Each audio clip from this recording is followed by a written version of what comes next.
മനുഷ്യന്റെ വചനമല്ല വിശുദ്ധ ഖുർആൻ.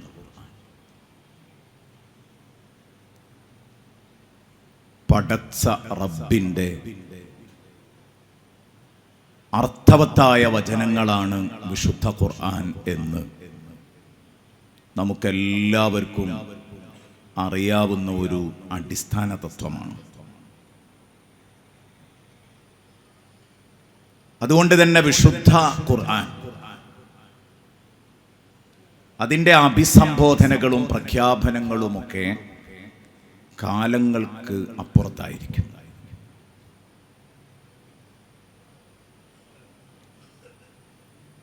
വിശുദ്ധ ഖുർആൻ പടച്ച റബ്ബിന്റെ വചനമാണെങ്കിൽ അള്ളാഹുവിനെ സംബന്ധിച്ചിടത്തോളം അവന് കാലങ്ങളിൽ ഏതെങ്കിലും പാസ്റ്റ്, പ്രസന്റ്, ഫ്യൂച്ചർ, ഭൂതം, വർത്തമാനം, ഭാവി, ഇങ്ങനെ ഏതെങ്കിലും ഒരു കാലങ്ങളുടെ എട്ടാവട്ടത്തിൽ പിടിച്ച് കാലങ്ങളുടെ സ്രഷ്ടാവിനെ കെട്ടാൻ പറ്റില്ല എന്ന് നമുക്കറിയാവുന്നതുകൊണ്ടാണ് കൃത്യമായി പറയുന്നത് വിശുദ്ധ ഖുർആൻ കാലാതീതമാണ് എന്ന് പറയാൻ കാരണം. ഈ ഒരു ആശയമാണ് നമ്മൾ ശർഹുൽ അഖായിദൊക്കെ ഓതുന്ന സമയത്ത്, ഞാൻ കഴിഞ്ഞ ആഴ്ചയാണ് മജ്മഈലെ മക്കൾക്ക് ഈ ഭാഗം ഓതി കൊടുക്കുന്നത്. വൽ ഇഖ്ബാറു ബിന്നിസ്ബതി ഇലൽ അസൽ ലാ യത്തസിഫു ബിശൈഇൻ മിനൽ അസ്മിന. അസലിയായ കലാമിലെ പ്രഖ്യാപനങ്ങൾ, അനാദിയിലുള്ള വർത്തമാനങ്ങൾ, ഒരു കാരണവശാലും അതിനെ ഏതെങ്കിലും ഒരു കാലഘട്ടത്തിന്റെ താവട്ടത്തിൽ ഒതുക്കി നിർത്താൻ പറ്റില്ല എന്നാണ് അതിൻ്റെ അർത്ഥം. അതിന് കാരണമായി ബഹുമാനപ്പെട്ട സഅദുദ്ദീൻ തഫ്താസാനി റളിയല്ലാഹു അൻഹു ന്യായം പറഞ്ഞത് ഇദ് ലാ മാളിയ വലാ മുസ്തഖ്ബില വലാ ഹാല ബിന്നിസ്ബതി ഇലല്ലാഹ്. ആപേക്ഷികമായി അള്ളാഹുവിലേക്ക് ചേർത്ത് നോക്കുമ്പോൾ അള്ളാഹുവിന് ഭൂതം എന്നും വർത്തമാനമെന്നും ഭാവി എന്നും കാലങ്ങളില്ല. കാരണം കാലത്തിന്റെ പടച്ചവനാണ് പടച്ച റബ്ബ്. അതുകൊണ്ട് അവനെ തീർച്ചയായിട്ടും ലിതൻസീഹിഹി അനിസ്സമാൻ, കാലങ്ങളെയും സ്ഥലങ്ങളെയും ഒക്കെ സൃഷ്ടിച്ച റബ്ബിനെ ആ കാലങ്ങളിൽ നിന്നും സ്ഥലങ്ങളിൽ നിന്നുമൊക്കെ മഹത്വവൽക്കരിക്കേണ്ടതുണ്ട്, പരിശുദ്ധമാക്കേണ്ടതുണ്ട് എന്ന് നമ്മുടെ അടിസ്ഥാന തത്വമാണ്. ഇവിടെ നിന്നാണ് പറയുന്നത് വിശുദ്ധ ഖുർആൻ കാലങ്ങളെ തോൽപ്പിക്കുന്ന, ഏതെങ്കിലും ഒരു കാലത്തിന്റെ ഉള്ളിൽ പിടിച്ചൊതുക്കാൻ പറ്റാത്ത പ്രഖ്യാപനങ്ങളാണ് വിശുദ്ധ ഖുർആന്റെ വചനങ്ങൾ. സർവ മനുഷ്യർക്കുമുള്ള ഇലാഹി സന്ദേശമാണ് വിശുദ്ധ ഖുർആൻ. അല്ലാഹു സൂറത്തു ഇബ്രാഹിമിലൂടെ പറഞ്ഞു, ഹാദാ ബലാഗുൻ ലിന്നാസ്. ഇത് അല്ലാഹുവിന്റെ മെസ്സേജാണ്. ആർക്ക്? മനുഷ്യവർഗത്തിനായി അല്ലാഹു നൽകുന്ന മെസ്സേജാണ്. എല്ലാ മനുഷ്യർക്കും കൂടെയുള്ളതാണ്.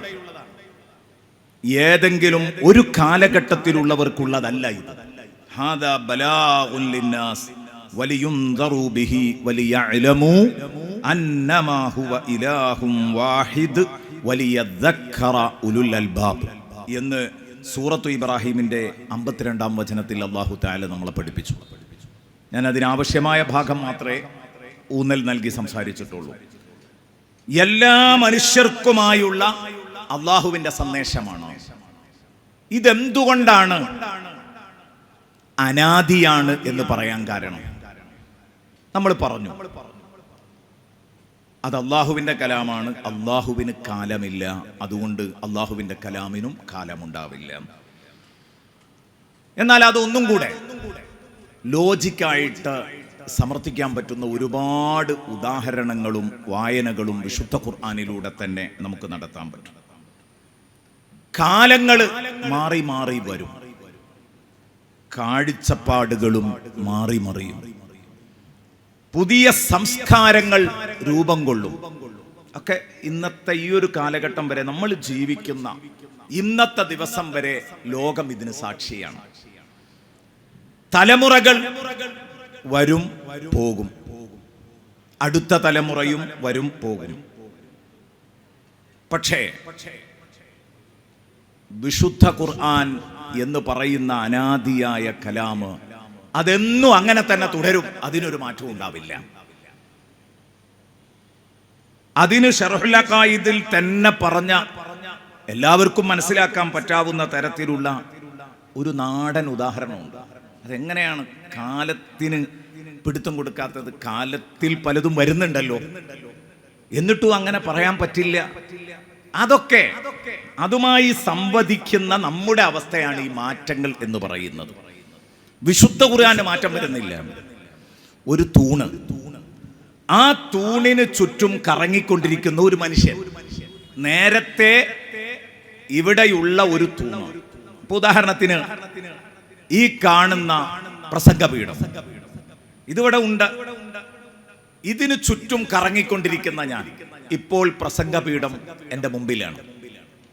ഞാൻ ഇതിങ്ങനെ തവാഫ് ചെയ്യുകയാണെങ്കിൽ ഇങ്ങോട്ട് വരുമ്പോൾ അതിൻ്റെ ഇടതുഭാഗത്താകും. ഞാൻ തിരിഞ്ഞിങ്ങോട്ടാണ് നടക്കുന്നതെങ്കിൽ വലതുഭാഗത്താകും. ഇതിൻ്റെ മുമ്പിലും പിമ്പിലും വലത്തും ഇടത്തും ഒക്കെ ഞാനുണ്ടാകും.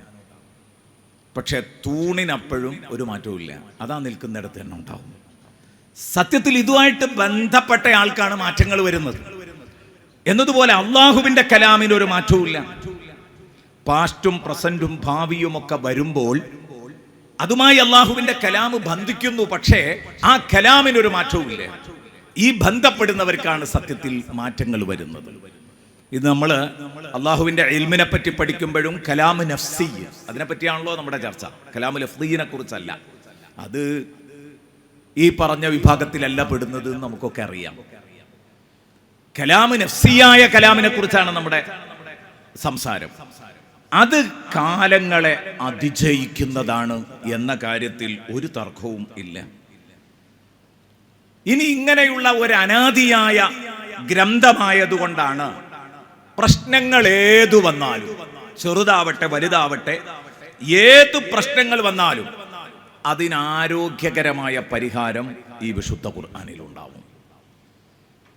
ബഹുമാനപ്പെട്ട സയ്യിദുന അലി റളിയല്ലാഹു അൻഹു പറഞ്ഞു, നബി സല്ലല്ലാഹു അലൈഹി വസല്ലമ തങ്ങൾ ഒരിക്കൽ പറഞ്ഞു, നിങ്ങളിൽ ഒരുപാട് കുഴപ്പങ്ങൾ തലപൊക്കാനുണ്ടാണ്. ഇന്നലെ ഇവിടെ നടന്ന സെഷനുകളിലൊക്കെ ഈ ഹദീസ് വന്നിട്ടുണ്ട്. ഞാനതിൻ്റെ മർമ്മം മാത്രം പറയാൻ, ഈ പറഞ്ഞു വെച്ചതിലേക്ക് വളരെ ആപ്റ്റായ ആ മർമ്മം മാത്രം പറയാൻ വേണ്ടി വായിക്കാം. ആ പ്രതിസന്ധികളിൽ നിന്ന് അന്ന് ഞങ്ങൾക്ക് എവിടെയാണ് ഒരു മോചനം ലഭിക്കുക എന്ന് നബി സല്ലല്ലാഹു അലൈഹി വസല്ലമ തങ്ങളോട് സ്വഹാബത്ത് തിരിച്ചു ചോദിച്ചപ്പോൾ മുത്തുനബി പറഞ്ഞു, അള്ളാഹുവിൻ്റെ വിശുദ്ധ ഗ്രന്ഥം നിങ്ങളുടെ മുമ്പിൽ ഉണ്ടാവുമല്ലോ, വിശുദ്ധ ഖുർആൻ നിങ്ങളുടെ മുമ്പിൽ ഉണ്ടാവുമല്ലോ, ആ ഖുർആനിൽ എല്ലാറ്റിനും പരിഹാരം ഉണ്ടാവും. കാരണം കാലങ്ങൾക്ക് അപ്പുറത്തുള്ള ഒരുത്തൻ, സമയങ്ങൾക്കും സ്ഥലത്തും അപ്പുറത്തുള്ള ഒരുത്തൻ പറഞ്ഞ വാക്കിൽ ഇവിടെ വന്നതും കഴിഞ്ഞതും വരാൻ പോകുന്നതുമായ മുഴുവൻ കാര്യങ്ങളും പരാമർശിച്ചിട്ടുണ്ടാകും. മാത്രമല്ല അതിനുള്ള ആ പ്രശ്നങ്ങളുടെ പരിഹാരവും അവിടെ ഉണ്ടാവും. നബി സല്ലല്ലാഹു അലൈഹി വസല്ലമ തങ്ങൾ പറഞ്ഞു, ഫീഹി നബഉ മാ ഖബ്ലകും വഖബറു മാ ബഅദകും വഹുക്മു മാ ബൈനകും. എത്ര മനോഹരമായ ഒരു അവതരണമാണ് മുത്തുനബിയുടെ അവതരണം. അതിലുണ്ടെല്ലാം അല്ലേ. ഈ വിശുദ്ധ ഗ്രന്ഥം എന്ന് പറഞ്ഞാൽ ഇത് ഏതെങ്കിലും ഒരു കാലങ്ങളിൽ ഒതുങ്ങി നിൽക്കുന്ന ഗ്രന്ഥമല്ല. ഫീഹി നബഉ മാ ഖബ്ലകും, കാലം തുടങ്ങി കുറെ ഇപ്പുറത്ത് രചിക്കപ്പെട്ട ഒരു ഗ്രന്ഥമാണെങ്കിൽ അതിന്റെ മുമ്പുള്ള വിശേഷങ്ങൾ അതിൽ വരൂല. അങ്ങനെയാണ് അതിന്റെ സ്വഭാവം. അതറിയണമെന്നില്ല, അറിയാനുള്ള മാർഗങ്ങളില്ലെങ്കിൽ പ്രത്യേകിച്ചു. അപ്പോൾ കാലം തന്നെ ഇല്ലാത്ത ഒരു കാലത്ത് എങ്ങനെയാണ് അതിനെ ഇങ്ങോട്ട് കൂട്ടിച്ചേർക്കാൻ കഴിയുക? അവിടെയാ പറഞ്ഞത് ഫീഹി നബഉ മാ ഖബ്ലകും വഖബറു മാ ബഅദകും വഹുക്മു മാ ബൈനകും. നിങ്ങളുടെ മുമ്പുള്ള വിവരങ്ങൾ അതിലുണ്ട്, വരാൻ പോകുന്ന കാര്യങ്ങളും അതിലുണ്ട്. നിങ്ങളുടെ മുമ്പിൽ നിങ്ങളെ കുഴക്കിക്കൊണ്ടിരിക്കുന്ന ആധുനിക പ്രശ്നങ്ങൾക്കുള്ള പരിഹാരവും വഹുക്കുമു മാ ബൈനക്കും അതും അതിലുണ്ട്. പറഞ്ഞപ്പോഴും ആ 3 വാക്കുകളുടെയും താളം കണ്ടില്ലേ നിങ്ങൾ? കഴിഞ്ഞുപോയതിനെ കുറിച്ചുള്ള വൃത്താന്തം അതിലുണ്ട്. ഫീഹി നബഉ മാ ഖബലക്കും, അത് നബഅാണ്. അതേസമയം വരാനുള്ളത് പ്രവചനമാണ്. അതുകൊണ്ട് പറഞ്ഞു വഖബറു മാ ബഅദക്കും, അതിനാ സംഭവം സംഭവിക്കണം എന്നില്ല ഖബറാവാൻ. വഹുക്കുമു മാ ബൈനക്കും, നിങ്ങളുടെ മുമ്പിലുള്ളതിന്റെ പരിഹാരവും അതിലുണ്ട്. മുമ്പിലുള്ളതിന് പരിഹാരമാണ് വേണ്ടത്, അതും വിശുദ്ധ ഖുർആനിലുണ്ട്. അപ്പോൾ ഭൂതവുമുണ്ട്, വർത്തമാനവുമുണ്ട്, ഭാവിയും ഉണ്ട്. എല്ലാം വിശുദ്ധ ഖുർആനിൽ അടങ്ങിയിരിക്കുന്നു എന്ന് സാരം. എല്ലാം ഉണ്ട്. അന്നും ഇന്നും എന്നും വിശുദ്ധ ഖുർആൻ പ്രസക്തമായിരിക്കും.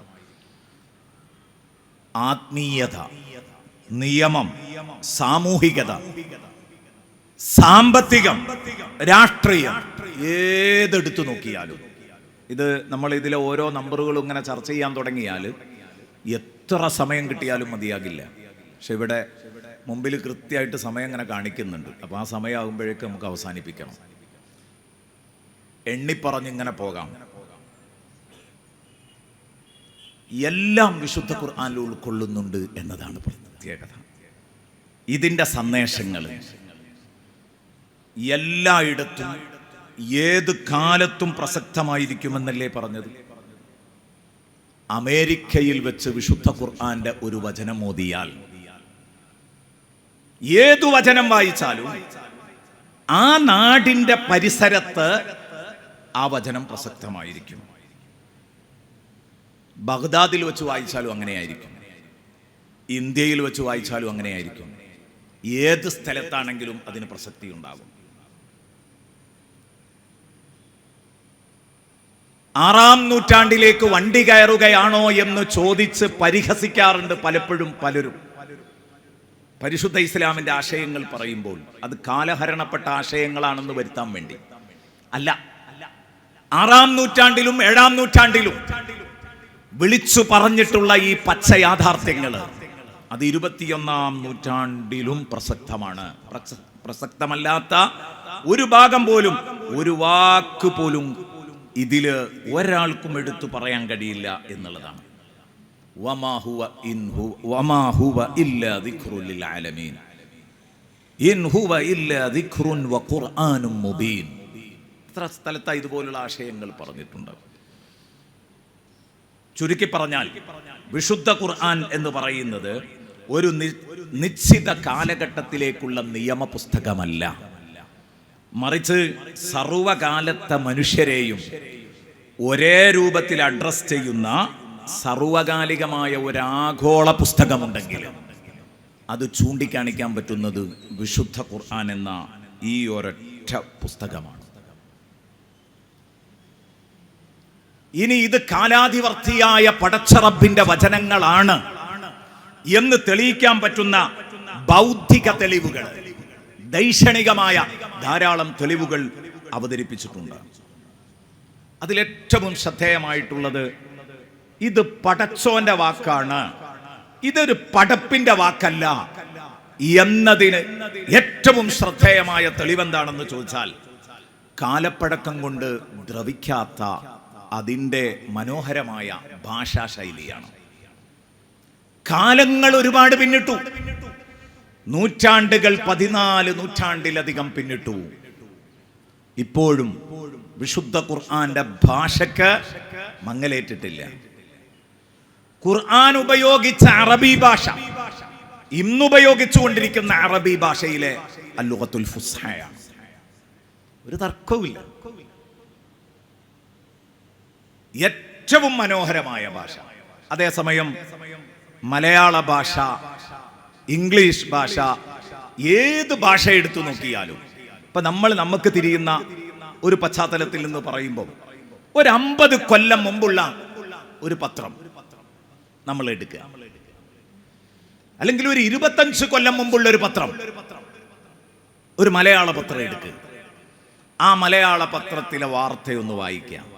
ഇന്നത്തെ അതേ പത്രം എടുത്തിട്ട് ഒന്ന് വായിച്ചാൽ ആ പത്രത്തിൽ വന്നിട്ടുള്ള ഭാഷാ വ്യത്യാസം നമുക്ക് തീർച്ചയായിട്ടും ബോധ്യപ്പെടും. ഒരു കല്യാണക്കത്ത് വായിച്ചാൽ മതി, നല്ല രസകരമായ ഒരുപാട് പ്രയോഗങ്ങളൊക്കെ ഉണ്ടാവും അതിൽ. ക്ഷണക്കത്തൊക്കെ, പഴയ കാലത്തെ കല്യാണക്കത്തിൻ്റെ ക്ഷണക്കത്ത്. ഇനി ഏത് നല്ല സാഹിത്യത്തിൽ എഴുതിക്കൊണ്ടിരുന്ന അന്നത്തെ മലയാള പത്രത്തിൻ്റെ അവസ്ഥ അത് തന്നെയാണ്. കാലഘട്ടത്തിനനുസരിച്ച് ഭാഷകളുടെ ശൈലി ഇങ്ങനെ മാറിക്കൊണ്ടിരിക്കും. അത് ജനങ്ങൾ പ്രയോഗിക്കുന്നതിനനുസരിച്ച് അതാണ് സൗന്ദര്യമുള്ളതെന്ന് തോന്നുകയും നിരന്തര ഉപയോഗം കൊണ്ട് പിന്നെ അത് സുന്ദരമായ ശൈലിയായി മാറുകയും ചെയ്യും. അങ്ങനെയൊക്കെ ഉണ്ട്. ആധുനിക ലോകത്ത് നിന്ന് വായിച്ചിരുന്ന കുറേ പറഞ്ഞുകൊണ്ടിരുന്നൊരു കാലത്ത് ഇപ്പോൾ മോഡേൺ പ്രഭാഷകരുടെയൊക്കെ വായിലൂടെ പുതിയ കാലത്ത് നിന്നാണ് പറഞ്ഞുകൊണ്ടിരിക്കുക. അത് അർത്ഥവ്യത്യാസം ഒരുപാട് ഉണ്ടായിട്ടൊന്നല്ല, അങ്ങനെ ഏതിനും ഉണ്ടാകും. ആ ഭാഷ ശരിക്ക് ഒരു മലയാള മനോരമ എടുത്തു വെച്ചാൽ മതി. വർഷങ്ങൾ മുമ്പുള്ളത് എടുക്കുക, ഇന്നത്തത് എടുത്തു വെക്കുക. മാതൃഭൂമി എടുത്തു വെച്ചോ, ശരിക്കും രാവും പകലും ഉള്ള അന്തരം ഉണ്ടാവും. ഇതൊക്കെ കാണിക്കാൻ കൃത്യമായിട്ട് അങ്ങനത്തെ ഒരു സാധനം എടുത്തിട്ട് കാണിക്കുകയാണെങ്കിൽ വേഗം മനസ്സിലാവും. ഞാൻ പറഞ്ഞല്ലോ, അങ്ങനെ ഉദാഹരണങ്ങൾ പറയാൻ പറ്റിയ സമയമല്ല. നിങ്ങൾ തന്നെ വായിച്ചു നോക്കിയാൽ മതി. ഇനി നമ്മുടെയൊക്കെ തന്നെ പ്രസിദ്ധീകരണങ്ങളൊക്കെ, പഴയ കാലത്തെ പ്രസിദ്ധീകരണങ്ങളും ഇപ്പോഴത്തെ പ്രസിദ്ധീകരണങ്ങളൊക്കെ ഒന്ന് വായിച്ചു നോക്കിയാൽ ഭാഷയിൽ വന്ന ചേഞ്ച് മനസ്സിലാകും. ഇതേ ചേഞ്ച് അറബി ഭാഷക്കും വരൂലേ? വരും, എല്ലാ ഭാഷക്കും. പക്ഷേ ഇപ്പോഴും അറബി ഭാഷയിൽ ഫസീഹായി ഉപയോഗിക്കുന്ന ഭാഷ ഏതാണോ അത് ഖുർആന്റെ ഭാഷ തന്നെയാണ്. ഒരു വ്യത്യാസമില്ല. ഈ ഖുർആന്റെ ഭാഷ അറിയുന്ന ആൾക്ക്, ഈ ഫസീഹായ ഭാഷ അറിയുന്ന ഒരാൾക്ക് ഈ അറബി പത്രം അതിൽ വന്നിരിക്കുന്ന കാര്യങ്ങളും അറിയും. അല്ലെങ്കിൽ അത് വായിക്കാൻ കഴിയുന്നവൻ ഈ ഖുർആൻ വായിച്ചാൽ അറിയും. അതാണ് സത്യം. പിന്നെ അറിയാത്തവരുണ്ടെങ്കിൽ അത് ഭാഷാ പരിജ്ഞാനം വേണ്ടത്ര ഇല്ലാത്തത് കൊണ്ടാണ്. ഭാഷാ പരിജ്ഞാനം ഇല്ലാത്തത് കൊണ്ടുണ്ടാകുന്ന ദുരന്താണ്. അവിടെ മാറ്റങ്ങളില്ല. ഇപ്പോഴും ആ ഭാഷക്ക് ഇനി ഒന്നും വേണ്ട. ആ പത്രഭാഷയും ഖുർആന്റെ ഭാഷയും കൂടെ നോക്കിയാൽ കൂടുതൽ സാഹിത്യം നമുക്ക് കാണാൻ കഴിയുക ഖുർആന്റെ ഭാഷയിലാണ്. അപ്പോഴും അതിന് കാലപ്പഴക്കം കൊണ്ട് അത് ദ്രവിക്കല്ല, അതിന് മങ്ങലേൽക്കല്ല, അതൊന്നും കൂടെ ഉഷാറായി നിൽക്കണം. പത്രഭാഷ അത്ര ഉഷാറുണ്ടാവില്ല അറബി, ഖുർആന്റെ ഭാഷക്ക് ആ തിളക്കം കൂടുതൽ ഉണ്ടാവുക. അപ്പോൾ അതൊരു വലിയ തെളിവാണ് ഇത് അല്ലാഹുവിന്റെ വചനമാണ് എന്നതിന്. സൂറത്തുർ റഹ്മാന്റെ തുടക്കത്തിൽ തന്നെ അല്ലാഹു അർ-റഹ്മാനു അല്ലമൽ ഖുർആൻ. സൂറത്തുർ റഹ്മാൻ എന്ന് പറയുന്നത് അനുഗ്രഹങ്ങളുടെ പെരുമഴ എന്ന് വിശേഷിപ്പിക്കാൻ പറ്റുന്ന ഒരു അധ്യായമാണ്. ഒരുപാട് അനുഗ്രഹങ്ങൾ ഇങ്ങനെ 1 by 1 ആയിട്ട് ഇങ്ങനെ പറഞ്ഞുകൊണ്ടിരിക്കുകയാണ്, ഒന്നിനു പിറകെ ഒന്ന്, അങ്ങനെ ഓരോന്ന്. ആ അനുഗ്രഹങ്ങൾ പരിചയപ്പെടുത്തിയതിന്റെ ശേഷം മനുഷ്യന്റെ ചങ്കിന് പിടിച്ച് ചോദിക്കുകയാണ്. 31 തവണ ചോദിക്കുന്നുണ്ട്. ഫബിഅയ്യി ആലാഇ റബ്ബിക്കുമാ തുകദ്ദിബാൻ. ആശയതലത്തിലും വാചിക തലത്തിലൊക്കെ വലിയ സൗന്ദര്യമുള്ള ഒരു പ്രയോഗമാണത്. നമ്മളൊക്കെ പലപ്പോഴും തഫ്സീർ ഓതുന്ന സമയത്ത് ആ ചർച്ചകളൊക്കെ ചെയ്തിട്ടുണ്ടാവും. ഞാൻ ഈ എണ്ണി പറഞ്ഞ അനുഗ്രഹങ്ങളിൽ ഏതേത് അനുഗ്രഹങ്ങളെയാണ് നിനക്ക് തള്ളിപ്പറയാൻ ചങ്കുറപ്പുള്ളത്? പടച്ചോൻ ചോദിക്കുകയാണ്. ഫബിഅയ്യി ആലാഇ റബ്ബിക്കുമാ തുകദ്ദിബാൻ. ധൈര്യം ഉണ്ടെങ്കിൽ പറ, ഇന്നതിനോട് ഞാൻ വിയോജിക്കുന്നു. സൂറത്തുർ റഹ്മാനിൽ അള്ളാഹു അവതരിപ്പിച്ച വിഷയങ്ങളോട് ഒരെണ്ണത്തോട് പോലും ഒരു യുക്തിവാദിക്ക് പോലും വിയോജിപ്പ് പ്രകടിപ്പിക്കാൻ പറ്റാത്ത തരത്തിലുള്ളതായിരിക്കും അത്. അങ്ങനെയാണ്. അത്തരത്തിലുള്ള, അത് നിഷേധിച്ച് തള്ളാൻ പറ്റൂല. നേരത്തെ ഇവിടെ കേട്ടതുപോലെ ആരുമല്ല എന്ന് പറഞ്ഞ് കൈമലർത്തുന്നതിന് അർത്ഥമില്ലല്ലോ. നീയാണോ ഞാനാണോ എന്ന പടച്ചോന്റെ ആ ചോദ്യം.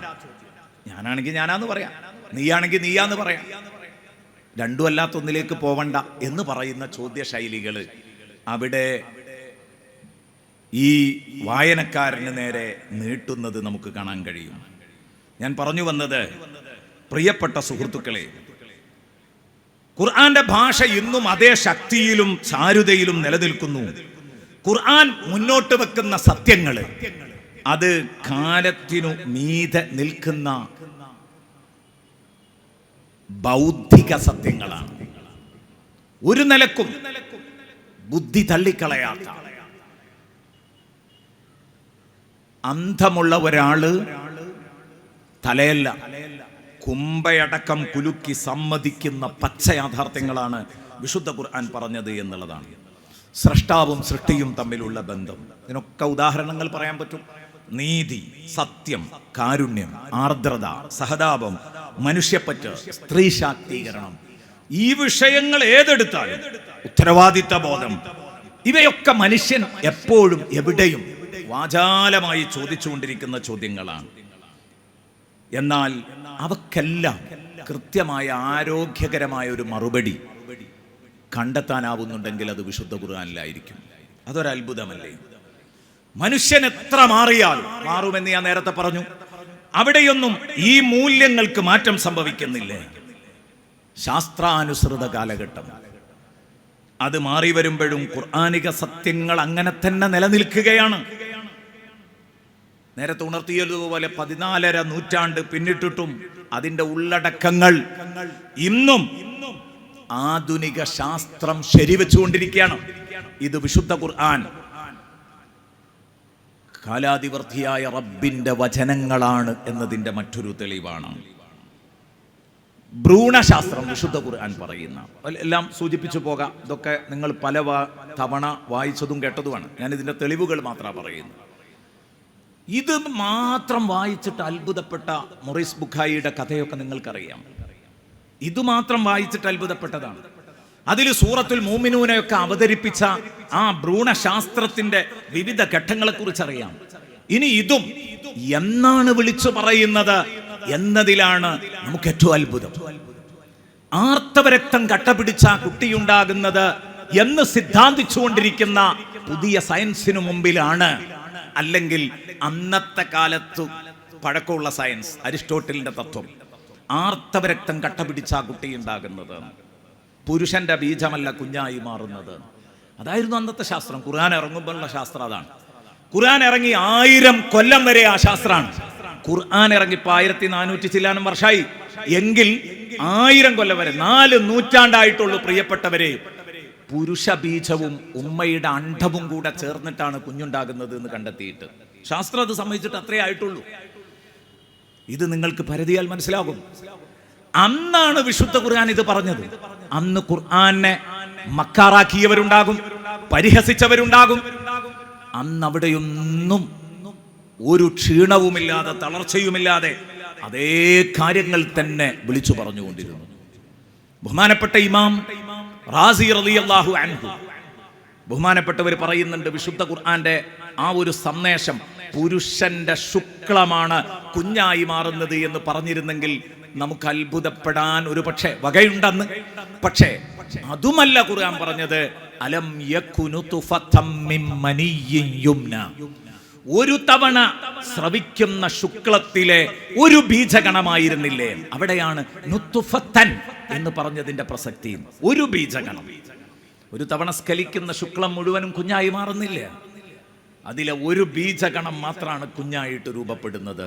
ഇമാം റാസി റളിയല്ലാഹു അൻഹു പറയാൻ, ആ നുത്ഫത്തൻ എന്ന് പറഞ്ഞതിനെയാണ് നമ്മൾ അണ്ടർലൈൻ ചെയ്യേണ്ടത്. അതിനാണ് അടിവരയിടേണ്ടത്. കാരണം അത് വല്ലാത്തൊരു സംഗതിയാണ്. നഗ്നനേത്രം കൊണ്ട് കാണാൻ പറ്റാത്ത ആ ഒരു യാഥാർത്ഥ്യമാണെന്ന് വിളിച്ചു പറഞ്ഞത് ആര്? മുഹമ്മദുർ റസൂലുള്ളാഹി. അതും ആടുമേച്ച് നടന്നുകൊണ്ടിരുന്ന സയ്യിദുനാ റസൂലുള്ളാഹി സ്വല്ലല്ലാഹു അലൈഹി വസല്ലം. ഇതെങ്ങനെ? നമ്മുടെ ഭാഷയിലല്ല പറഞ്ഞത്, ശത്രുക്കളുടെ ഭാഷയിൽ വേണമെങ്കിൽ അങ്ങനെ പറയാം. നബി സല്ലല്ലാഹു അലൈഹി വസല്ലം തങ്ങളെ ആടുമേച്ച റസൂലുള്ളാഹി എന്ന് പറഞ്ഞിട്ട് ചെറുതാക്കാൻ വേണ്ടിയല്ല പറഞ്ഞത്, വലുതാക്കാൻ വേണ്ടി പറയാണ്. ഇമാം റാസി റളിയല്ലാഹു അൻഹു പറയുന്നുണ്ട്, ഉമ്മിയത്ത് നമുക്ക് മാനക്കേടാണ്, അപമാനമാണ്. ഉമ്മിയത്ത് നമുക്ക് ഐബാണ്. പക്ഷേ വലാകിന്നഹാ ശറഫുൻ ലിറസൂലില്ലാഹി സ്വല്ലല്ലാഹു അലൈഹി വസല്ലം, മുത്തുനബിക്ക് അത് ഔന്നിത്യമാണ്. അതെന്താ? ABCD പോലും പഠിച്ചിട്ടില്ലാത്ത ഒരാള് യൂണിവേഴ്സിറ്റി VC ആയി എന്ന് കേൾക്കുമ്പം ഒന്നന്തിച്ച് നിൽക്കാത്ത ഒരാളും ഉണ്ടാവില്ല. ഇയാൾ എവിടെ നിന്നാണ് ഈ വിദ്യാഭ്യാസമെല്ലാം നേടിയെടുത്തത് എന്ന് സംശയിക്കും. അവിടെയാണ് അള്ളാഹുവിന്റെ വചനം തന്നെ എന്ന് തെളിയുന്നത്. അവിടെയാണ്. കാരണം നബി സല്ലല്ലാഹു അലൈഹി വസല്ലമ തങ്ങളാണ് ഇത് അവതരിപ്പിച്ചതെങ്കിൽ മുത്തുനബിക്ക് അതിനുള്ള ഒരു സാധ്യത തന്റെ പരിസരത്തിലില്ല. മുത്തുനബിയുടെ പരിസരത്ത് അതിനൊരു സാധ്യതയില്ല. എഴുതിയിട്ടില്ല, വായിച്ചിട്ടില്ല, ഒരു ഓത്തുപള്ളിയിൽ പോയിട്ടില്ല, ഒരു അധ്യാപകന്റെ മുമ്പിൽ ചമ്രം പടിഞ്ഞിരുന്ന് പഠിക്കാൻ ശ്രമിച്ച ഒരു അനുഭവം ഒരാൾക്കും പറയാനില്ല. 40 കഴിഞ്ഞിട്ടൊരു സുപ്രഭാതത്തിൽ കാര്യങ്ങൾ വിളിച്ചു പറയുന്നു. അത് കാലങ്ങളെ അതിജയിക്കുന്ന, കാലങ്ങളുടെ അപ്പുറത്തുള്ള, ഇങ്ങോട്ട് വായിക്കുമ്പോൾ കാലങ്ങളെ തോൽപ്പിക്കുന്ന വലിയ വലിയ പ്രഖ്യാപനങ്ങൾ ആ ഹബീബ് സല്ലല്ലാഹു അലൈഹി വസല്ലം വിളിച്ചു പറഞ്ഞു. അവിടെ തന്നെ അറിയാം ഇത് പടച്ച റബ്ബിൻ്റെ ഇടപെടലാണ്. നബി സല്ലല്ലാഹു അലൈഹി വസല്ലമ തങ്ങൾ സത്യസന്ധനായ പ്രവാചകനാണെന്നതിന് അതിലും വലിയ തെളിവ് മറ്റൊന്നുമില്ല എന്നാണ്. അതാണ് ഇമാം ബുസ്രി റളിയല്ലാഹു അൻഹു പറഞ്ഞത്, കഫാക ബിൽ ഇൽമി ഫിൽ ഉമ്മിയ്യി മുഅ്ജിസതൻ ഫിൽ ജാഹിലിയ്യതി വത്തഅദീബി ഫിൽ യുത്മി. നബിയെ തങ്ങളുടെ പരന്നു കിടക്കുന്ന അറിവ്, അതാ ഞാൻ പറഞ്ഞത്. ഈ ഭ്രൂണശാസ്ത്രം മൊറീസ് ബുഖായി അത്ഭുതപ്പെടുത്തിയെങ്കിൽ അതിൻ്റെ കാരണം അത് അത്ഭുതപ്പെടുത്താൻ മാത്രം വകുപ്പുള്ളത് കൊണ്ടാണ്. ഇങ്ങനെയുള്ള ഒരാൾ എവിടെന്ന് പറഞ്ഞു ഇത് എന്നതൊരു ചോദ്യമാണ്. കാരണം ഇത് കിട്ടാനുള്ള ഒരു പരിസരവും ആ ജീവിതത്തിൽ ഇല്ല. ആ 40 വയസ്സ് കാലയളവിൽ കാണുന്നില്ല. തൻ്റെ പരിചയക്കാരൊരാൾ അതുമില്ല. അങ്ങനെ ആരോപിക്കപ്പെട്ടിരുന്ന ആളുകളൊക്കെ അതിലൊക്കെ പരാജയപ്പെടുത്തുകയാണല്ലോ ചെയ്തത്. അങ്ങനെയൊക്കെ ആരോപണം ഉന്നയിച്ചിട്ടുണ്ട്. പക്ഷെ അതിലൊക്കെ പരാജയപ്പെട്ടു പോയാൽ അവരൊന്നും അറബികളല്ല. എല്ലാ അർത്ഥത്തിലും ശുദ്ധമായ അറബിയിൽ, അതും തന്നെ ലോകത്ത് അന്ന് വരെ തെളിയിച്ചിട്ടില്ലാത്ത, പിൽക്കാലത്ത് ശാസ്ത്രം ശരിവെക്കാൻ പോകുന്ന ഇതുപോലുള്ള വിഷയങ്ങളൊക്കെ വിളിച്ചു പറഞ്ഞു എന്നതാണ്. അത് തീർച്ചയായിട്ടും നമ്മെയും ആലോചിപ്പിക്കുന്ന ഒരു വിഷയമാണ്. അവിടെയാണ് ഇത് കാലങ്ങളുടെ അപ്പുറത്ത് സംവദിക്കുന്ന ഒരു ഗ്രന്ഥമാണ് എന്ന് ബോധ്യപ്പെടുന്നത്. പിന്നെ പ്രപഞ്ചത്തിൻ്റെ വികസനം, ഇത് 20-ാം നൂറ്റാണ്ടിലാണ് കണ്ടെത്തുന്നത്. നമ്മളിപ്പോൾ 21-ാം നൂറ്റാണ്ടിലാണ്. പ്രപഞ്ച വികസനം, പ്രപഞ്ചം വികസിച്ചുകൊണ്ടിരിക്കുന്നു എന്ന ആശയം കണ്ടെത്തിയത് അവിടെയാണ്. ഇതിലേക്ക് സൂചനയായിട്ട് ആ ഒരു വികസിക്കുന്ന പ്രപഞ്ചം എന്നത് 20-ാം നൂറ്റാണ്ടിലാണ് കണ്ടെത്തിയത്, ഈ സിദ്ധാന്തം തെളിയിച്ചത്.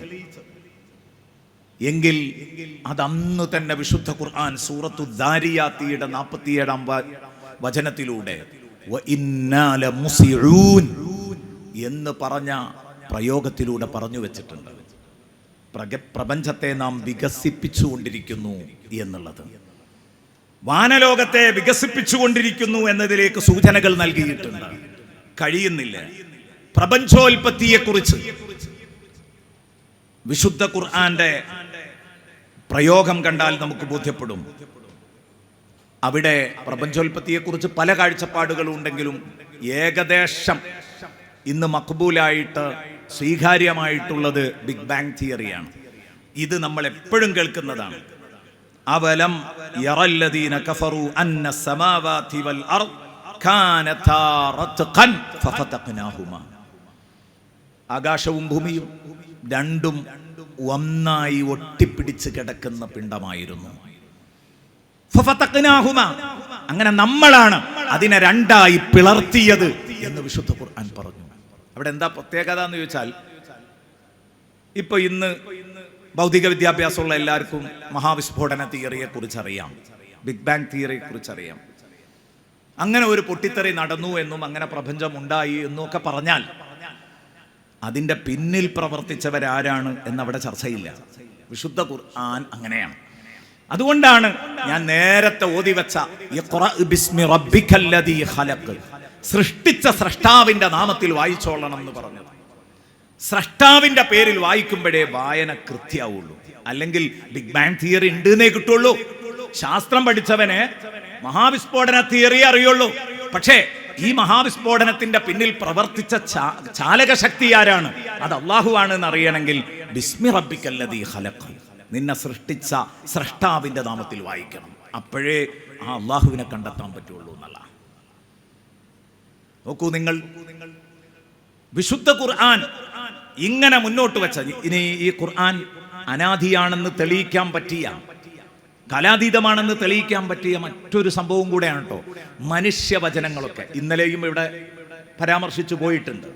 ഞാനും ഇവിടെ ഒരു ശ്രോതാവായി ഉണ്ടായിരുന്നതുകൊണ്ട് അത് സൂചിപ്പിക്കാൻ പറ്റും. എത്ര വായിച്ചാലും മടുക്കാത്ത ഒരു ഗ്രന്ഥം ഉണ്ടോ? അലസതയുണ്ടാക്കാത്ത ഗ്രന്ഥം. വായനയുടെ ആവർത്തനം വിരസത ഉണ്ടാക്കാതിരിക്കുന്നുണ്ടെങ്കിൽ അത് വിശുദ്ധ ഖുർആനിൽ മാത്രം സാധ്യമാകുന്ന ഒരു കേസാണ്. മനുഷ്യവചനാണെങ്കിൽ മടുക്കുന്നുള്ളത് ഉറപ്പാണ്.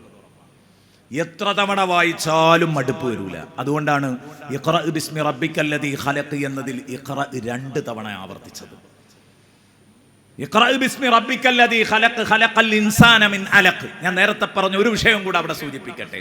ഭ്രൂണശാസ്ത്രം നബി സല്ലല്ലാഹു അലൈഹി വസല്ലമ തങ്ങള് എവിടെ നിന്നൊക്കെയോ ആരുടെ അടുത്തു നിന്നൊക്കെയോ കോപ്പിയടിച്ചു പറഞ്ഞതാണെന്ന് മനസ്സിലാക്കരുത്. ഖുർആൻ അവതരിപ്പിച്ചു തുടങ്ങി ആ വിഷയത്തിൽ ഒരു സ്റ്റാൻഡിങ്ങിൽ നിന്നതിന്റെ ശേഷം രൂപപ്പെടുത്തിയെടുത്തതാണ്. പിന്നെ ഈ ഭ്രൂണശാസ്ത്രം വിശുദ്ധ ഖുർആനിൽ നിന്ന് അള്ളാഹുവിന്റെ റസൂലിന് ആദ്യമായി അവതരിച്ചു എന്ന് പറഞ്ഞ പ്രഥമ പഞ്ചവചനങ്ങളിലെ ഏറ്റവും പ്രധാനപ്പെട്ട വചനമാണ് ഖലഖൽ ഇൻസാന മിൻ അലഖ്. ഭ്രൂണത്തിൽ നിന്നാണ് മനുഷ്യനെ പഠിച്ചത്. അതിൽ തന്നെ ഭ്രൂണശാസ്ത്രം വിളിച്ചു പറഞ്ഞുകൊണ്ടാവുന്നത്. സത്യത്തിൽ ഞാൻ നേരത്തെ പറഞ്ഞല്ലോ, ഈ ആർത്തവരക്തം കട്ട പിടിച്ച കുട്ടി ഉണ്ടാകുന്ന എന്ന ധാരണയെ എതിർത്തുകൊണ്ട് ഫത്ഹുൽ ബാരിയിൽ ഇബ്നു ഹജറിൽ അസ്ഖലാനി റളിയല്ലാഹു അൻഹു നമ്മുടെ ബുഖാരിക്ക് വ്യാഖ്യാനം എഴുതുമ്പം അവിടെ പറഞ്ഞിട്ടുണ്ട്, സയന്റിസ്റ്റുകളൊക്കെ ആർത്തവരക്തം കട്ടപിടിച്ച ദമുൽ ഹൈദ് കട്ടപിടിച്ച കുട്ടി ഉണ്ടാകുന്നത് എന്ന് പറയുന്നു. മുസ്ലിം സയന്റിസ്റ്റുകൾക്കെങ്കിലും ഇതിനെക്കുറിച്ച് മറിച്ചൊരാലോചന നടത്തി നോക്കിക്കൂടെ? കാരണം ഖുർആനും ഹദീസും നിരന്തരം പറയുന്നത് ഈ നുത്തുഫത്തിന്റെ കഥയാണല്ലോ എന്ന് പറയുമ്പം നിങ്ങളൊന്ന് ആലോചിച്ച് നോക്ക്. അതിന്റെ അർത്ഥം എന്താണ്? ഇബ്നു ഹജർ അസ്കലാനിയുടെ 10ാം നൂറ്റാണ്ടിലെ ആ കാലഘട്ടത്തിലും, അതായത് ഹിജ്റ 10ാം നൂറ്റാണ്ട് കേട്ടോ, ആ കാലഘട്ടത്തിലും പ്രിയപ്പെട്ടവരെ നിലവിലുള്ള ശാസ്ത്രം അതാണെന്നാ വരിക. അല്ലെങ്കിൽ ആ ചർച്ച അവിടെ വരൂലല്ലോ. മുസ്ലിം സയന്റിസ്റ്റുകൾക്കെങ്കിലും മാറി ആലോചിച്ചൂടെ? ഫത്ഹുൽ ബാരിയിലുണ്ട്. ഒന്ന് മറിച്ച് ആലോചിച്ചൂടെ?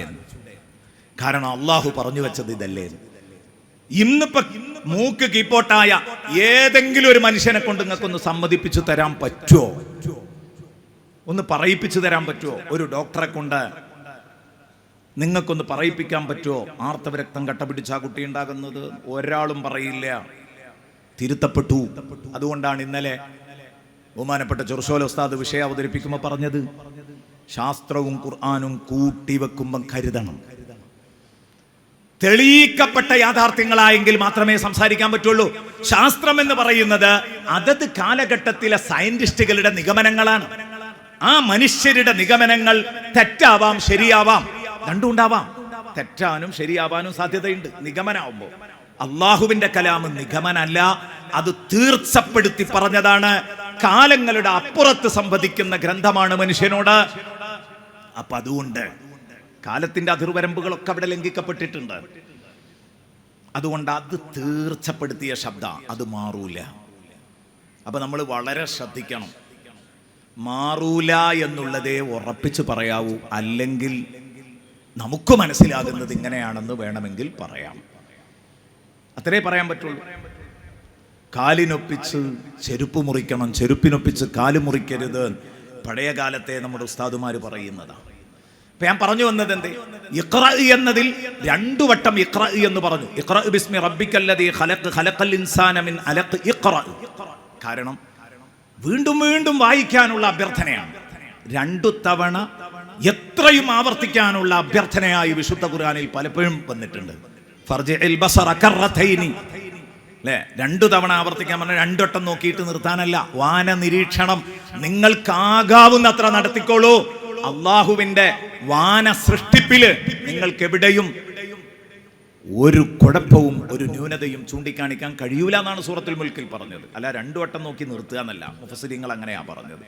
അത് എത്ര വട്ടവും നോക്കാനുള്ള കൽപ്പനയാണ് എന്നതുപോലെ ഇവിടെ 2 വട്ടം പറഞ്ഞിട്ടുണ്ടെങ്കിൽ നിങ്ങൾ എത്രയും ഇത് വായിച്ചോ. പടച്ചോന്റെ പേരിലുള്ള വചനങ്ങൾ നിങ്ങൾക്ക് വായിച്ചാൽ മടുക്കൂല. വായിച്ചുകൊണ്ടേയിരുന്നു. ഒരുപാട് അർത്ഥതലങ്ങളുള്ള ഒരു സംഭവമാണിത്. വായന ആവർത്തിക്കണം. പ്രിയപ്പെട്ട വിദ്യാർത്ഥികൾ ചിന്തിക്കുക, അള്ളാഹുവിൻ്റെ വചനങ്ങൾ ആവർത്തിച്ചു വായിച്ചാൽ മടുക്കില്ല. രണ്ടാമത് തഅല്ലുമിന് വേണ്ടി ഒരു വായനയും തഅലീമിന് വേണ്ടി ഒരു വായനയും വേണം. നമ്മൾ പഠിക്കാൻ വേണ്ടി ഒരു വായന ഓതി പഠിക്കുന്ന കാലത്തൊരു വായന വായിക്കും.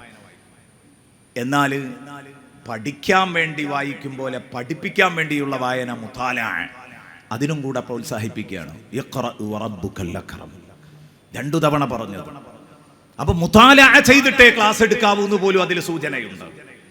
ഇങ്ങനെ വിവിധ ഘട്ടങ്ങളിലൂടെ ഇഖ്റഇന്റെ ആവർത്തനത്തെ നീട്ടി വായിച്ച ആളുകളെ നമുക്ക് കാണാൻ കഴിയും. അപ്പൊ അവിടെയൊക്കെ നമുക്കൊരുപാട് പാഠങ്ങൾ പഠിക്കാനുണ്ട്. ഞാൻ ഇവിടെ പറഞ്ഞു വന്നത് എന്തായിരുന്നു? കാനത്താറത്കൻ എന്ന് പറഞ്ഞ് അത് രണ്ടും രണ്ടായിരുന്നു. അങ്ങനെ അതിനെ പിളർത്തി എന്നല്ല പറഞ്ഞത്. അത് രണ്ടിനെയും രണ്ടായി നമ്മൾ പിളർത്തി. ഇവിടെ ഏറ്റവും പ്രസക്തി എവിടെയാണെന്ന് ചോദിച്ചാൽ ഈ പറഞ്ഞ വചനത്തിൽ ഏറ്റവും പ്രസക്തി ന എന്ന് പറഞ്ഞ പദത്തിനാണ്. ഞാനാണ് സ്രഷ്ടാവായ എന്നെ നിങ്ങൾ കണ്ടെത്തണം, നമ്മളാണത് സൃഷ്ടിച്ചത് എന്ന് അല്ലാഹു പറയുകയാണ്. അതിനാണ് പ്രസക്തി. ഇത് കിട്ടണമെങ്കിൽ വിശുദ്ധ ഖുർആൻ തന്നെ വായിക്കേണ്ടതുണ്ട്. സമുദ്രശാസ്ത്രം, 2 സമുദ്രങ്ങൾ കൂടിച്ചേരുന്നിടത്ത് കുറെ ഭാഗം അത് മുട്ടാതെ പോകുന്ന സമുദ്രശാസ്ത്രത്തെ കുറിച്ച് പറയുന്നുണ്ട്. ബൈനഹുമാ ബർസഖുൻ ലാ യബ്ഗിയാൻ, അതിലേക്ക് സൂചനയാണ്. സാമ്പത്തിക നീതിയും അച്ചടക്കവും പഠിപ്പിക്കുന്ന ഒരുപാട് വചനങ്ങൾ വിശുദ്ധ ഖുർആനിൽ കാണും. അതിലേറ്റവും മനോഹരമാണ് ലികൈലാ യകൂന ദൂലതം ബൈനൽ അഗ്നിയാഇ മിൻകും, സമ്പത്തൊരിക്കലും നിങ്ങളിലുള്ള കുത്തക മുതലാളിമാരിൽ കുമിഞ്ഞുകൂടരുത് എന്ന് പറഞ്ഞ വിശുദ്ധ ഖുർആന്റെ കൽപ്പന. അവിടെ മാത്രം ചുറ്റിക്കറങ്ങരുത് സമ്പത്ത്, എല്ലാവരിലേക്കും. ഡെഡ് മണി ഉണ്ടാകാൻ പാടില്ല, ചത്ത് കിടക്കുന്ന പണം ഉണ്ടാകരുത്, എപ്പോഴും സമൂഹത്തിൽ ഇറങ്ങിക്കൊണ്ടിരിക്കണം. ഇങ്ങനെ അതൊക്കെ എത്ര വിശാലമായി വിശദീകരിച്ചിട്ടുണ്ട്, അതാ ഞാൻ പറഞ്ഞത്. അപ്പൊ അതുകൊണ്ട് സാമ്പത്തിക അച്ചടക്കം പഠിപ്പിക്കാൻ വിശുദ്ധ ഖുർആനിലെ ഈ ആയത്തിൽ നിന്ന് നമുക്ക് അത് സാധിക്കും. ഈ സിദ്ധാന്തങ്ങൾ ഇന്നത്തെ മനുഷ്യാവകാശ പ്രഖ്യാപനങ്ങളുടെ നട്ടെല്ലുകളാണ്. അതൊക്കെ നമുക്ക് വിശുദ്ധ ഖുർആനിലേക്ക് ചേർത്തി വായിക്കാൻ പറ്റും. ആത്മീയത നോക്കുകയാണെങ്കിൽ ഇന്ന് മനുഷ്യരെല്ലാവരും പറഞ്ഞുകൊണ്ടിരിക്കുന്ന ഒരു പരാതിയാണ്, എത്ര തന്നെ ഭൗതിക സുഖങ്ങൾ ഉണ്ടെങ്കിലും, പണം എത്രയുണ്ടായാലും, ആൾബലം എത്രയുണ്ടായാലും കിട്ടാത്ത ഒരു വലിയ സംഭവം ഉണ്ട്. അത് ആത്മീയതയാണ്, അല്ലെ സമാധാനമാണ്. ആത്മീയതയല്ല, സമാധാനമാണ്. ആ സമാധാനം എവിടെ നിന്ന് കിട്ടും? അത് ആത്മീയതയിലൂടെ മാത്രമേ സമാധാനം കിട്ടൂ എന്ന് എല്ലാവരും കണ്ടെത്തും. എന്നിട്ട് അവരുടെ ഭാഗമായിട്ട് അവരൊക്കെ അവരുടെ ക്ലാസ്സുകളിൽ മന്ത്രങ്ങൾ ജപിക്കാൻ കൊടുക്കുകയാണ്. നിങ്ങൾ കാണുന്നുണ്ടാകും, ഇന്ന് യുക്തിവാദികളൊക്കെ ക്ലാസ് എടുക്കുമ്പോൾ അവരവരുടേതായ ദിക്റുകൾ കൊടുക്കുകയാണ് മനസ്സിന് സമാധാനം കിട്ടാൻ. അതിനുവേണ്ടി ഡോക്ടർമാരും എഞ്ചിനീയർമാരും ഒക്കെ ഓടിക്കൊണ്ടിരിക്കുകയാണ്. ഖുർആൻ പറഞ്ഞു, അലാ ബിദിക്രില്ലാഹി തത്മഇന്നുൽ ഖുലൂബ്. അപ്പോൾ ഒരു കാര്യം ഉറപ്പാണ്, ഈ വിശുദ്ധ ഖുർആൻ പരമസത്യമാണ്. ഇലാഹി സ്മരണയാണ് മനുഷ്യന്റെ മനസ്സിനെ ശാന്തമാക്കുന്നത് എന്ന് ഇത് എല്ലാ അർത്ഥത്തിലും പ്രഖ്യാപിക്കുകയാണ്. ഇനി വിശുദ്ധ ഖുർആന്റെ പ്രവചനങ്ങൾ അത് നോക്കിയാലും വിശുദ്ധ ഖുർആൻ എല്ലാ അർത്ഥത്തിലും കാലങ്ങളിൽ ഒതുങ്ങി നിൽക്കാത്ത ഒരുത്തന്റെ വചനമാണ് എന്ന് കണ്ടെത്താൻ പറ്റും. അപ്പോഴേ അത് അത്ര കൃത്യമാവുള്ളൂ. എല്ലാ പ്രവചനങ്ങളും കൃത്യമായി പുലരണമെങ്കിൽ അത് വേണം. റോമക്കാരുടെ വിജയത്തെക്കുറിച്ച് ഖുർആൻ പ്രഖ്യാപിച്ചു. റോമ തോറ്റിട്ടുണ്ട് പേർഷ്യയോട്, ശരിയാണ്. പക്ഷെ ഏതാനും വർഷങ്ങൾ കഴിഞ്ഞാൽ, ഏതാനും വർഷങ്ങൾക്കുള്ളിൽ അവർ ഉയർത്തെഴുന്നേറ്റ് വരും എന്ന് ഖുർആൻ അങ്ങ് പ്രഖ്യാപിക്കുകയാണ്. അവർ തോറ്റു, പക്ഷെ ആ തോൽവിക്ക് ശേഷം അവർക്കൊരു വിജയമുണ്ട്. പലസ്തീനികൾ ചിരിച്ചിട്ടേ അവസാന നാള് സംഭവിക്കുള്ളൂ എന്ന് നമ്മൾ പറഞ്ഞാൽ നമ്മളെ കൊഞ്ഞനം കുത്തിക്കൊണ്ടിരിക്കുന്ന പലരും ഉണ്ട്. പക്ഷെ ആയത്തുകളും ഹദീസുകളും ഒക്കെ നോക്കുമ്പോൾ, സൂക്ഷ്മമായി പഠിക്കുമ്പോൾ അതുണ്ടാകുമെന്ന് തന്നെയാണ് മനസ്സിലാകുന്നത്. അതിലേക്ക് വേദി ഒരുങ്ങിക്കൊണ്ടിരിക്കുന്നു എന്ന് പോലും നമുക്ക് തോന്നിക്കൊണ്ടിരിക്കുകയാണ്. പക്ഷെ എപ്പോഴാണെന്ന് പറയുമ്പോഴാ പ്രശ്നം. ഡേറ്റ് പറയാതിരുന്നാൽ മതി, സംഗതി ഉണ്ടാകുന്ന ഉറപ്പാ. പക്ഷെ ഇന്ന് അത് പറഞ്ഞാൽ ആകെ തകർന്നു കിടക്കുന്ന ഒരു രാജ്യം, എല്ലാ ശക്തിയും കഴിവും കരുത്തുമുള്ള ഒരു രാജ്യത്തോട് ഏറ്റുമുട്ടി ജയിക്കാൻ പോകുന്നു എന്ന് പറഞ്ഞാൽ ആരെങ്കിലും അത് സമ്മതിക്കോ? എന്നതുപോലെയാണ് തകർന്നു കിടക്കുന്ന റോമയെ നോക്കിയിട്ടാണ് വിശുദ്ധ ഖുർആന്റെ പ്രവചനം മുത്തുനബി നടത്തിയത്. റോമ തോറ്റിരിക്കുന്നു, സംഗതി ശരിയാണ്. പേർഷ്യയിൽ വെച്ച് അവർ തോറ്റതിനെ കുറിച്ച് വിശുദ്ധ ഖുർആൻ പറഞ്ഞു, പക്ഷെ ആ തോൽവിക്ക് ശേഷം അവർക്കൊരു വിജയം വരാനുണ്ട്. ഏതാനും വർഷങ്ങൾക്കുള്ളിൽ. അവിടെയല്ലേ അബൂബക്കർ സിദ്ദീഖ് റളിയല്ലാഹു അൻഹു അതിൽ ശത്രുക്കളുമായി മത്സരിക്കുന്നത്? ഉറപ്പുണ്ടോ എന്നറിയാൻ വേണ്ടി അവരോട് പന്തയത്തിന് തയ്യാറാണോ എന്ന് ചോദിക്കുന്നത്. എന്നിട്ട് ഇത്രാമത്തെ വർഷത്തിൽ എന്ന് പറയാൻ പറ്റുമോ എന്ന് ചോദിച്ചപ്പോൾ അത് ഖുർആൻ പറയാത്തത് കൊണ്ട് ഇത്ര എന്ന് നിർണയിച്ചു പറയാൻ പറ്റില്ല, എൻ്റെ ഹബീബിനോട് ചോദിച്ചിട്ട് വേണമെങ്കിൽ പറയാന്ന് പറഞ്ഞു. മുത്തുനബി സല്ലല്ലാഹു അലൈഹി വസല്ലം ഫീ സബ്ഇ സിനീൻ എന്ന് തിരിച്ചു പറഞ്ഞോളൂ എന്ന് പറഞ്ഞപ്പം 7ാമത്തെ കൊല്ലം റോമ ജയിക്കുകയും ചെയ്തു. ഈ പ്രവചനം പുലർന്നിട്ടുണ്ടെങ്കിൽ ഇത് അള്ളാഹുവിൻ്റെ കലാമാണെന്നതിൻ്റെ തെളിവാണ്. അള്ളാഹു അതിന് കാരണവും പറഞ്ഞു. ലില്ലാഹിൽ അംറു മിൻ ഖബ്ലു വമിൻ ബഅദ്. അന്നും ഇന്നും എന്നും അധികാരം അള്ളാഹുവിൻ്റെ അടുത്താണ്. അള്ളാഹുവാണ് ജയപരാജയങ്ങൾ തീരുമാനിക്കുന്നത്. അങ്ങനെ ഒരു വമ്പിച്ച വിജയം മുഅ്മിനീങ്ങൾക്ക് വരാൻ പോകുന്നുണ്ട്. വന്നു കഴിഞ്ഞാൽ അന്ന് വിശ്വാസികൾ ആഹ്ലാദിക്കുക തന്നെ ചെയ്യും. എല്ലാം മറന്നുകൊണ്ട് ആഹ്ലാദിക്കുക തന്നെ ചെയ്യും. എൻ്റെ പ്രിയപ്പെട്ട സുഹൃത്തുക്കളെ, ഞാൻ നീട്ടുന്നില്ല, അവസാനിപ്പിക്കുകയാണ്. എൻ്റെ സമയം കഴിഞ്ഞു, ഞാൻ അവസാനിപ്പിക്കുന്നു. വിശുദ്ധ ഖുർആൻ ഇതിൽ വൈരുദ്ധ്യങ്ങൾ കാണാൻ പറ്റില്ല. വൈരുദ്ധ്യങ്ങൾ കാണാൻ പറ്റില്ല. ഒരു മനുഷ്യനും സ്വാഭാവികമായി അറിയാത്ത കാര്യങ്ങളാണ് അതിലുള്ളത് എന്നതാണ് അതിൻ്റെ ഏറ്റവും വലിയ പ്രത്യേകത. ബഹുമാനപ്പെട്ട കൂറ്റമ്പാറ ഉസ്താദ് എത്തി, അൽഹംദുലില്ലാഹ്.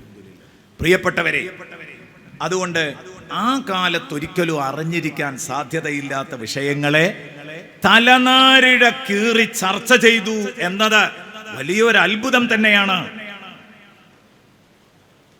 മനുഷ്യ വികസനം, അതിൻ്റെ ദിശയിലേക്ക് കാലങ്ങളെ നയിക്കുന്ന ഗ്രന്ഥമാണ് വിശുദ്ധ ഖുർആൻ. കാലം വിശുദ്ധ ഖുർആനെ നയിക്കില്ല, കാലങ്ങളെ വിശുദ്ധ ഖുർആൻ നയിക്കുകയാണ് ചെയ്യുന്നത് എന്ന തിരിച്ചറിവ് നമുക്കുണ്ടെങ്കിൽ എല്ലാം റെഡിയായി. ചുരുക്കത്തിൽ ഇതൊരുപാട് പുസ്തകങ്ങളുടെ കൂട്ടത്തിൽ വേറെ ഒരു പുസ്തകമല്ല വിശുദ്ധ ഖുർആൻ, മറിച്ച് വേറിട്ട ഒരു പുസ്തകമാണ് വിശുദ്ധ ഖുർആൻ. വേറിട്ട ഒരു പുസ്തകമാണ്. അതും അനാദിയായ പടച്ച റബ്ബിന്റെ ആരുറപ്പുള്ള വചനങ്ങൾ. അതാണ് വിശുദ്ധ ഖുർആൻ. സ്വദഖല്ലാഹുൽ അലിയ്യുൽ അദീം വസദഖ വബല്ലഗ റസൂലുഹുൻ നബിയ്യുൽ കരീം വനഹ്നു അലാ ദാലിക മിനശ് ഷാഹിദീന ശാകിരീൻ വൽഹംദുലില്ലാഹി റബ്ബിൽ ആലമീൻ. ഇത് തന്നെയാണ് വിശുദ്ധ ഖുർആൻ ദാലിക്കൽ കിതാബു ലാ റൈബ ഫീഹി എന്ന് പറഞ്ഞത്. ഇത്രമാത്രം പറഞ്ഞുകൊണ്ട് തൽക്കാലം സമയപരിമിതി കൊണ്ട് അവസാനിപ്പിക്കുന്നു. അസ്സലാമു അലൈക്കും വറഹ്മത്തുള്ളാഹി വബറകാതുഹു.